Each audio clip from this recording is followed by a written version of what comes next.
एखादे जागतिक दर्जाचे महानगर म्हटले की विस्तीर्ण अनेक पदरी रस्ते, गगनचुंबी इमारती, सुबक वळणे घेत धावपळ करणाऱ्या जुगजुग गाड्या, हे सारे आलेच. मात्र हे रोजचे शहरी दैनंदिनीचे रस्ते सोडून जरा वळले की सिंगापूरच्या एन पार्क्सने शहरभर पेरलेल्या अशा हिरव्या वाटा दिसतात.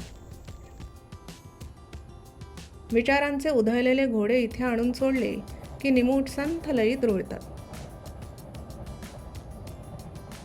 वर्षभर पडणाऱ्या पावसाचे पाणी वाहून नेणारे मानवनिर्मित कालवे आणि ते साठवणारे जलाशय यांना कुशीत घेऊन या वाटा इथल्या राखीव उद्यानांना सुबकपणे जोडतात.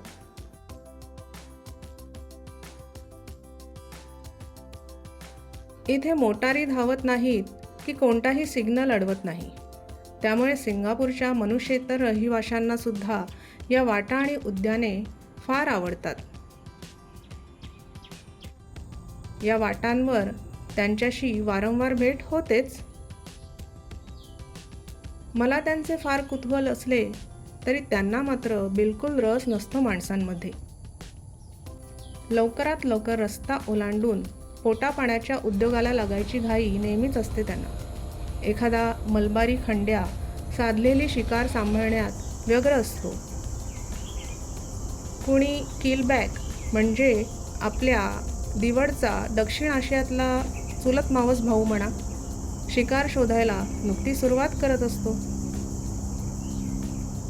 सिंगापूरमध्ये आढळणाऱ्या जवळपास 70 सर्प प्रजातींपैकी किमान 4-5 तरी मला या हिरव्या वाटांवर अगदी सहज न शोधता आब राखून भेटून गेलेले आहेत.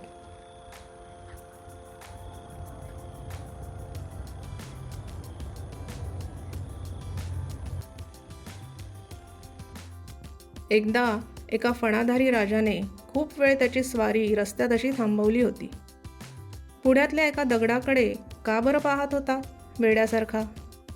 मात्र जशी त्याने फणा मिटून स्वतःची पाठ वळवली तशी त्या दगडाने सुद्धा उडी मारलेली पाहून मलाच जाणवले की सर्वाधिक बावळट कोण उभे होते तिथे.